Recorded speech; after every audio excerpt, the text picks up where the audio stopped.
Bonjour chers amis, c'est nous, la classe 9e V, et notre émission Ça m'intéresse. Aujourd'hui, nous nous intéressons à un jeu, la pétanque. C'est un jeu très populaire en France. Здравейте, скъпи приятели! Това сме ние, 9 В класа, това е нашето предаване, това ме интересува. Днес ни интересува играта петанк. Това е много популярна игра във Франция и по-голямата част от французите често я практикуват. Alors, qu'est-ce qu'il nous faut pour commencer?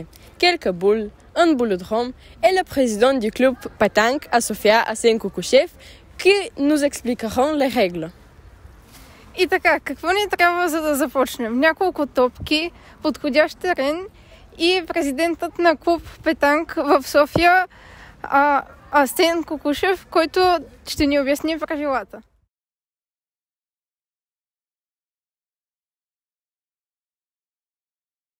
Monsieur Kokochev, bienvenue dans notre émission. Pourriez-vous nous expliquer la pétanque?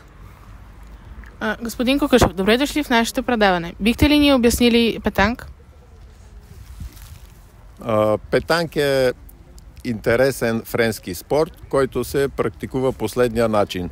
Накратко казано, има две разновидности на играта: прецизна стрелба и класически вариант, който е по-популярен, при който играят един срещу един, двама срещу двама или трима срещу трима. Най-разпространен е варианта, при който се играят отбори от по трима души, като целта на играта е топките, хвърлени от дадения отбор, да се приближат максимално към тази цел, която се казва кошонет.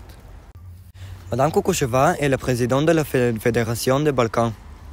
Госпожа Кукушева е президент на Балканската федерация по петанк. Est-ce que vous jouez avec votre mari? Вие играете ли петанк с вашия съпруг? И от мен един въпрос: кой е по-добрият? Разбира се, че играя петанк. Петанк е много интересен спорт и е за препоръчване да се играе фамилно.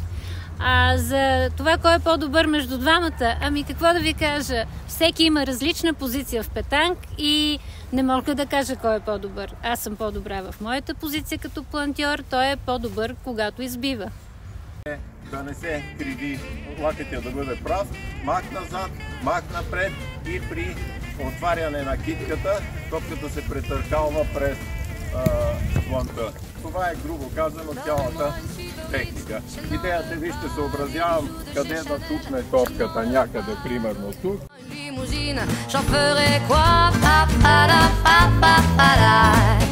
Offrez-moi du personnel, j'en ferai quoi? Un manoir à Neuchâtel, ce n'est pas pour moi. Offrez-moi la tour Eiffel, j'en ferai quoi?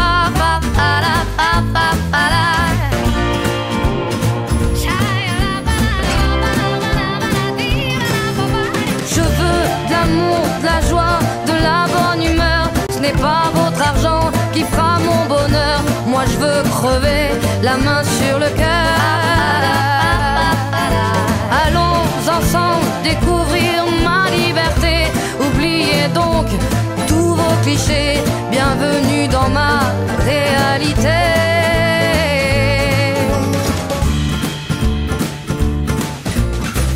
J'en ai marre de bonnes manières, c'est trop pour moi.